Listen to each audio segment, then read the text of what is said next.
Assalamualaikum warahmatullahi wabarakatuh. Selamat datang di media pembelajaran daring biologi kelas 10 semester Gasal.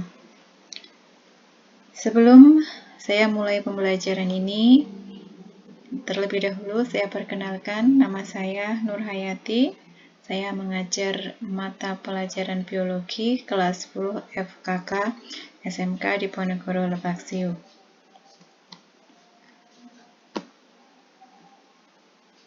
Pada pembahasan kali ini, pertemuan pertama kita akan bahas mengenai keanekaragaman hayati.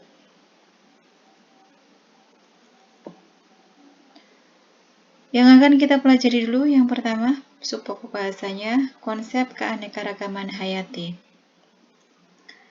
Keanekaragaman hayati atau biasa dikenal dengan istilah biodiversitas adalah keseluruhan variasi organisme, baik bentuk, penampilan, jumlah, maupun sifat yang dapat ditemukan pada tingkat gen, tingkat spesies, dan tingkat ekosistem.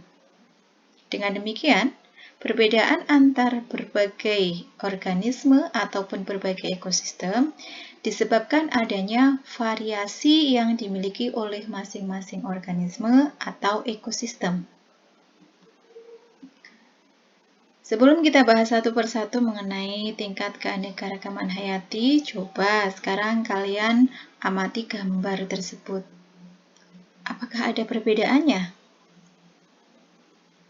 Terus, apa yang menyebabkan perbedaan tersebut?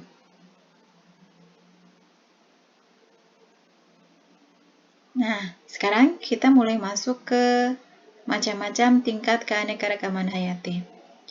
Tingkat keanekaragaman hayati dapat dikelompokkan menjadi 3.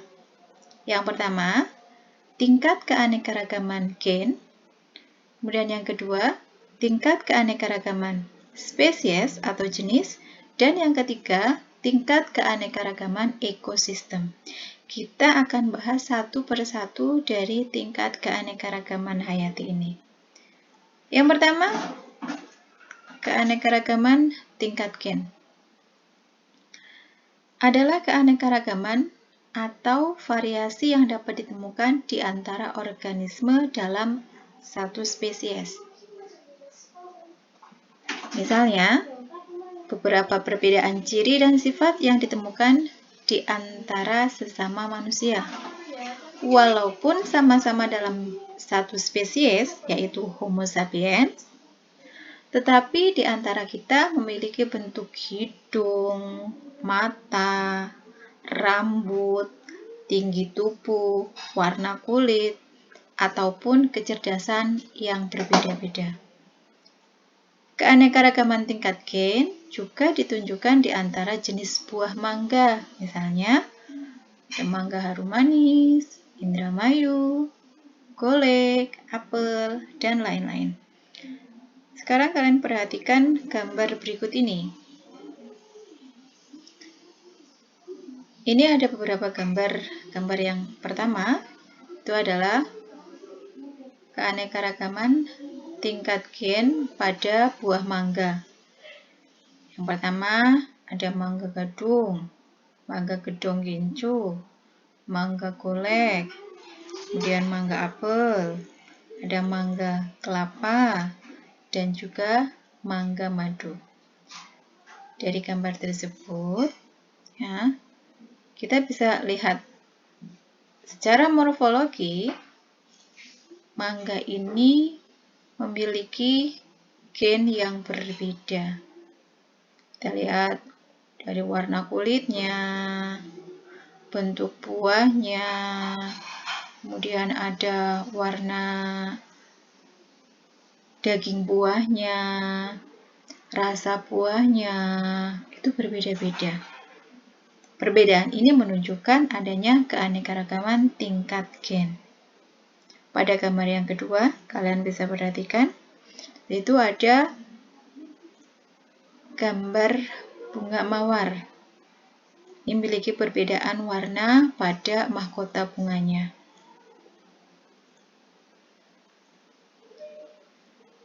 Jelas ya, untuk keanekaragaman tingkat gen Sekarang yang kedua kita bahas mengenai keanekaragaman tingkat spesies atau tingkat jenis. Adalah keanekaragaman di antara organisme yang tergolong dalam spesies berbeda.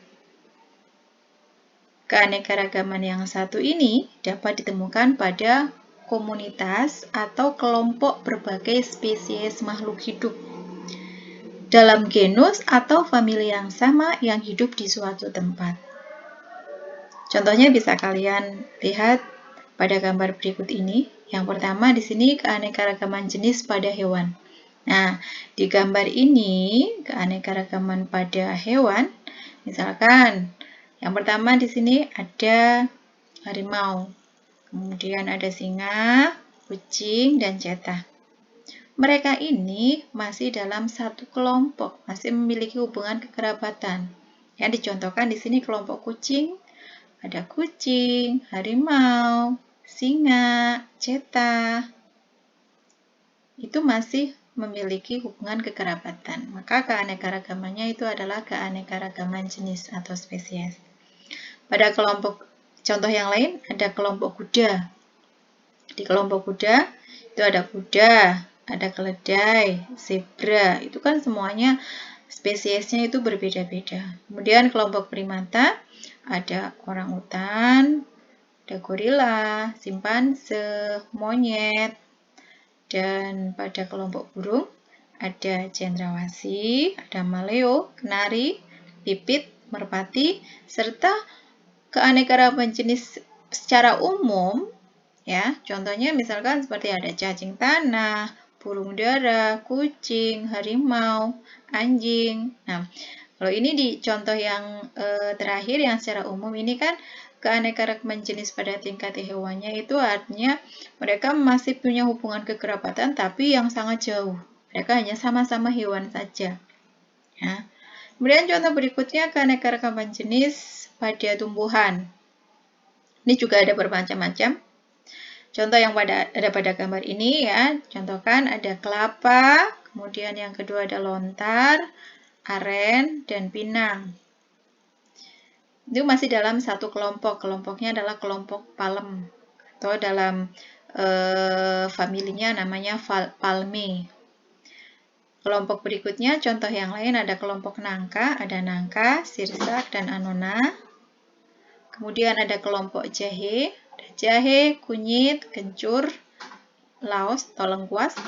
Di kelompok rumput ada rumput teki, rumput gajah, bambu, padi, jagung. Dan secara umum keanekaragaman pada tumbuhan misalkan ada rumput Jepang, ada bunga mawar, rafflesia, labu, bayam, jati, dan lain-lain. Ini dari tumbuhan, yang penting tumbuhan dari yang ukurannya sangat kecil, ya, rumput-rumputan, kemudian di atasnya ada herba, di atasnya lagi ada bunga, di atas lagi ada berikutnya lagi ada pohon. Itu secara umum ya keanekaragaman jenis pada tumbuhan. Udah ya, jelas ya? Tuh yang kedua. Sekarang yang ketiga, keanekaragaman tingkat ekosistem. Di keanekaragaman ini, itu merupakan keanekaragaman yang dapat ditemukan di antara ekosistem. Susunan komponen biotik dan abiotik setiap ekosistem ya, itu tidaklah sama. Lingkungan abiotik sangat berpengaruh terhadap komposisi suatu ekosistem.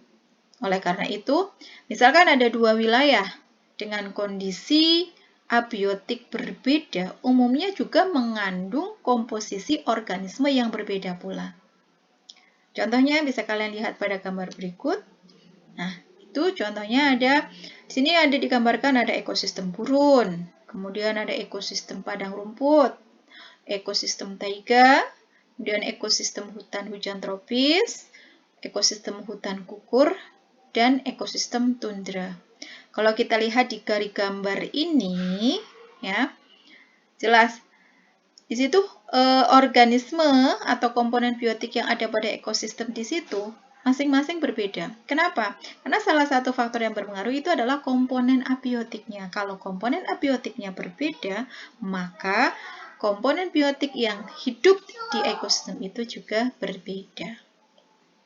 Nah, Sekarang kalian sudah bisa ya membedakan antara ketiga tingkat keanekaragaman. Dan tadi yang pertama tingkat keanekaragaman gen, kemudian yang kedua tingkat keanekaragaman spesies, dan yang ketiga tingkat keanekaragaman ekosistem. Nah, untuk pertemuan yang pertama ini saya cukupkan. Nanti kita akan bertemu di pertemuan yang kedua. Kita akan bahas mengenai keanekaragaman hayati di Indonesia. Nah, Ibu akhiri sekian dulu. Assalamualaikum warahmatullahi wabarakatuh.